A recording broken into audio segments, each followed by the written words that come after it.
तो चलो आज बात करते हैं कि लोन लेना सस्ता होता है या महंगा होता है। क्या हमें लोन लेना चाहिए? क्योंकि जो लोन है वो हम अगर टाइम से पे करेंगे तो क्या होगा, टाइम से पे नहीं करेंगे तो क्या होगा। क्या हमसे बैंक इतना ज़्यादा इंटरेस्ट ले लेता है कि हम उसको हम लोन लेना बंद कर देते हैं? या हमें कितना लोन लेना चाहिए, कितना नहीं लेना चाहिए?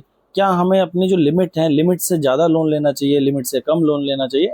तो बेसिकली आज इस वीडियो में हम इन्हीं चीज़ों के बारे में बात करेंगे कि हमें कितना लोन लेना चाहिए, लोन लेना चाहिए या नहीं लेना चाहिए। क्योंकि लोगों के बीच में क्या है, एक मिसकॉन्सेप्शन है कि हमें लोन नहीं लेना चाहिए, बट उसका अपोजिट है। अगर हम लोन को ढंग से सही से यूटिलाइज करेंगे तो हम लोन को एक अल्टीमेट वेपन की तरह यूज़ कर सकते हैं, जिससे कि हम अपनी फाइनेंशियल वेल्थ को बहुत रैपिडली इंक्रीज कर सकते हैं। तो सबसे पहले बात करते हैं कि लोन लेना चाहिए या नहीं लेना चाहिए। तो इसको एक एग्जांपल से समझते हैं।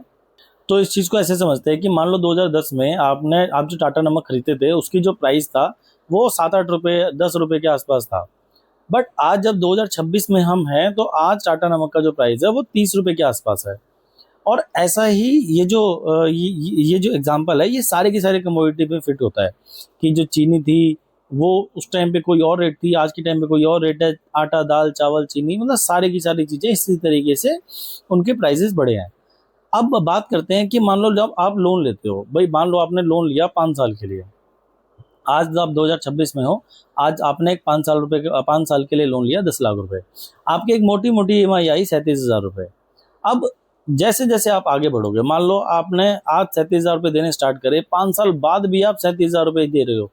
5 साल बाद 37 हज़ार देने का मतलब क्या है कि आपकी जो EMI है वो फिक्स है। आपकी जो टाइम वैल्यू ऑफ मनी है, जो आपके जो इस 5 साल में, अगर हम नमक की बात करें तो इसी 5 साल में नमक जो है वो 4-5 बार बढ़ेगा। लेकिन जो आपकी EMI है वो EMI बिल्कुल भी नहीं बढ़ेगी, 5 साल तक आपकी EMI फिक्स रहेगी। तो इसका मतलब क्या है कि आप जो है अगर लोन को अच्छी तरह यूज करते हो या ये समझते हो कि लोन की पावर को, तो आपको ये भी समझ में आता है कि जो EMI है, EMI irrespective of inflation, irrespective of income, मेरा जो मेरी EMI है वो फिक्स रहने वाली है। मेरी EMI पे कोई भी चेंजेस नहीं होने वाले। जिसका मतलब क्या है कि मैं आज भी जो पैसे कमा रहा हूँ, जो EMI दे रहा हूँ, वही 5 साल बाद दूंगा।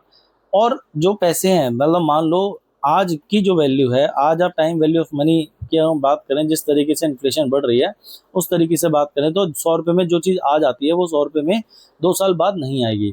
जब 2 साल बाद चीज़ ही नहीं आएगी तो आपकी जो आपके जो पैसे हैं, तो आज आप जो भी चीज़ कमा रहे हो, मतलब आप 1 लाख रुपए कमा रहे हो या 2 लाख रुपए कमा रहे हो, 3 लाख रुपए कमा रहे हो, तो ये सारी की सारी जो चीज़ें हैं ये आपकी डेप्रिशिएट हो जाएंगी। मतलब आप ये जो चीज़ आज 1 लाख रुपए में ले पा रहे हो वो चीज़ बाद में 1 लाख रुपए में नहीं ले पाओगे।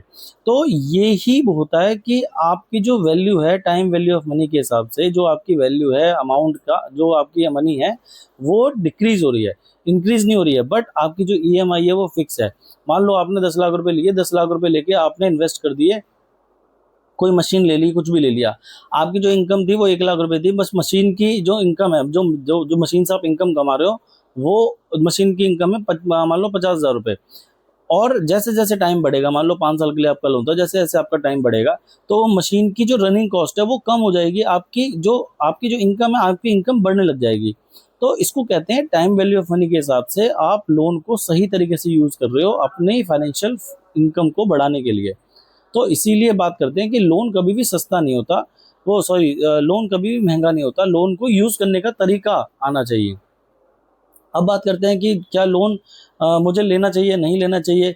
तो अगर आपको लोन की रिक्वायरमेंट है, लोन की रिक्वायरमेंट कब होती है, मान लो आप अपना बिजनेस कर रहे हो, बिजनेस के अंदर आपको एक अपॉर्चुनिटी दिखी कि भाई मैं 2 लाख रुपए 5 लाख रुपए लगा के अपनी इनकम को 50-60 हज़ार रुपये बढ़ा सकता हूँ, तो वो आपको बिल्कुल लेना चाहिए। क्योंकि आज के 50-60 हज़ार अगर आप बढ़ाते हो तो ये 5 साल बाद 5 लाख रुपए बन जाएंगे, 5 लाख रुपए आपके कन्वर्ट हो जाएंगे, 5 लाख रुपए बन जाएंगे। तो आप जो भी पैसे कमा रहे हो, मान लो 50 हज़ार कमा रहे हो, और इस 10 लाख रुपए के लोन की वजह से आप अपनी जो इनकम है 5 लाख रुपए तक बढ़ा सकते हो। तो आपको अगर कोई ऐसी अपॉर्चुनिटी दिखे तो आपको बिल्कुल लोन लेना चाहिए। लोन लेने से पीछे नहीं हटना चाहिए। बस ये याद रखो कि आपको लोन को सही तरीके से यूज करना है। तो अब बात करते हैं, आपको लोन अगर लेना है, या पर्सनल लोन लेना है, या बिजनेस लोन लेना है, या ओवरड्राफ्ट लिमिट लेनी है, या आप मतलब आपको कोई भी लोन लेना है, तो आपको क्या करना है।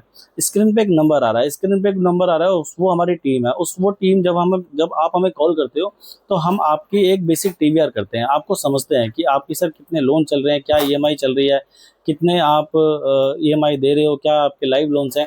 ये सारी चीज़ें समझ के आपको बताते हैं कि आप कौन सा लोन ले सकते हो, कौन सा लोन नहीं ले सकते हो। आपको पूरा गाइड करते हैं कि आपको लोन लेना चाहिए, नहीं लेना चाहिए, आपको ओवरड्राफ्ट लिमिट लेनी चाहिए, नहीं लेनी चाहिए। अब तो हमारी टीम आपको पूरा गाइड करती है, पूरा समझती है कि आपको लोन कौन सा लेना चाहिए, कैसे लेना चाहिए, कौन सी टीम से लेना चाहिए, कौन से बैंक से लेना चाहिए, कौन सी एनबीएफसी से लेना चाहिए, पर्सनल लोन लेना चाहिए, बिजनेस लोन लेना चाहिए, ओवरड्राफ्ट लिमिट लेनी चाहिए। मतलब ये सारी चीज़ें हमारी टीम समझती है, आपको बताती है। तो अगर आप दिल्ली से हो, मुंबई से हो, चेन्नई से हो, कोलकाता से हो, किसी भी गली किसी भी जिले से हो, आप हमें कॉल कर सकते हो लोन लेने के लिए। हम हमारी टीम जो है वो आपको हेल्प करेगी लोन लेने में, लोन समझने में, और आपको एंड टू एंड हेल्प करेगी ये समझने में, ये समझाने में कि आपको लोन कितना सस्ता पड़ने वाला है। तो आज के लिए इतना ही। कल हम एक नए वीडियो के साथ, एक नए एजुकेशनल वीडियो के साथ आएंगे, सो दैट कि आप समझ पाएँ, फाइनेंस को आप बहुत ईजिली समझ पाएँ। बहुत बहुत धन्यवाद।